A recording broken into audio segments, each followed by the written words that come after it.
Hi, so today I'm going to show you how you can create a pattern-based deployment and configuration model in Rhinoread. So here I have prepared the application we use in our paper as a running example, but we've missing the public cloud pattern, and that's how we can edit. So we open the palette, and then we have all our patterns listed here that we currently have in our repository.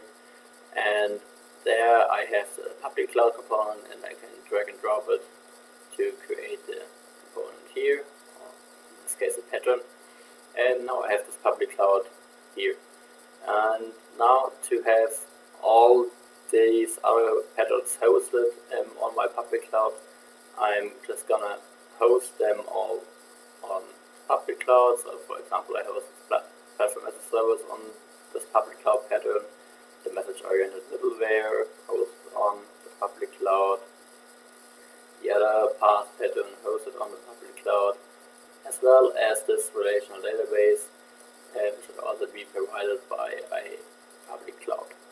Okay, so now we have all our patterns provided by a public cloud, and now we have also missing here for the front-end component the unpredictable workload pattern. So to add behavioral patterns, we can use policies.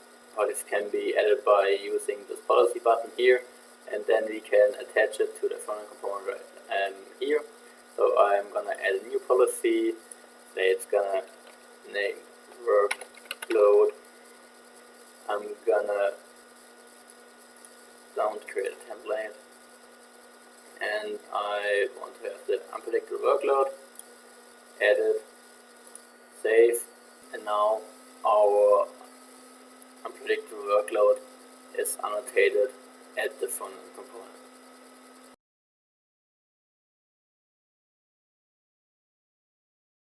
Hi, so today I'm going to show you how you can create a pattern-based deployment and configuration model in Rhinoread.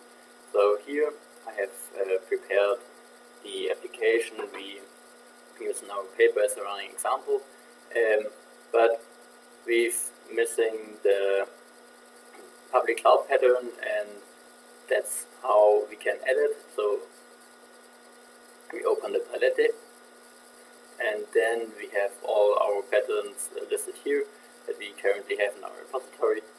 And there I have the public cloud component, and I can drag and drop it to create the component here, or in this case a pattern. And now I have this public cloud here. And now to have all these other patterns hosted on my public cloud, I'm just gonna host them all on public cloud. So for example, I host platform as a service on this public cloud pattern, the message-oriented middleware hosted on the public cloud, the other path pattern hosted on the public cloud, as well as this relational database should also be provided by a public cloud.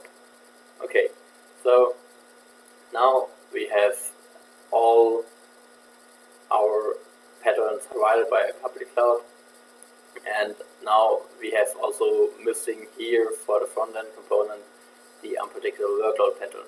So to add behavioral patterns, we can use policies. Policies can be added by using this policy button here, and then we can attach it to the front-end component right here. So I'm gonna add a new policy. Say it's gonna name workload. I'm gonna create a template, and I want to have the unpredictable workload, edit, save, and now our unpredictable workload is annotated at the front-end component. To deploy this pattern-based deployment and the configuration model, we have to define the patterns to concrete components and relations. So therefore we can hit the refine patterns button here and start the refinement. Now the repository is checked for applicable pattern refinement models, and they're all listed here. So if I hover over them, so for example the Amazon SQS exactly one information obscurity pattern refinement model can be chosen here, and we see exactly which components are replaced by this PRM as they are highlighted in the topology. And if we hover over the other ones, we see which components will be replaced by the selected pattern-based refinement model. Okay, so we also can see here down there, we can refine the relations. So for example, the secure JMS connection, which is between the front end and the point-to-point channel, will be refined using this pattern-based refinement model instead of the component. So if we show the refinement structure here, show us that there is a application and it will be refined with a secure queue connection. Okay. So now if we want to, for example, refine the processor component with this work environment here, we can choose that one. And now it gets refined to the processor, which is hosted on the worker platform as a service, which is hosted on the PaaS provider provided by AWS. And we see here that the unpredictable workload has been refined, and we can see that by the configuration of the worker path.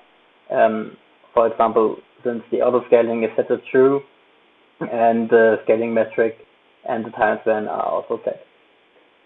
Okay, and now we can just do this for all the MCC here. For example, if I use the database of MySQL, which is hosted on a MySQL database management system provided by the National Database Service of AWS, and now we can, for example, use the web server environment for the Java component here. And now we see we also refined the stack here and also the status component and the unpredictable workload pattern. Okay, now, for example, we can choose to refine the relation between the front end and the queue. And now we see that we have here these two components, and we have a secure queue connection refined. And now I'm just gonna choose all the other ones until we're done and have a completely refined deployment model like that. And now the deployment model is executable, and we refined all patterns to concrete components. And for example, we can do some adjustments to have the provider credentials for the PaaS provider, so we can, for example, put in here the account name or on and here as well. So use University of Stuttgart IIS. Okay, thank you for watching.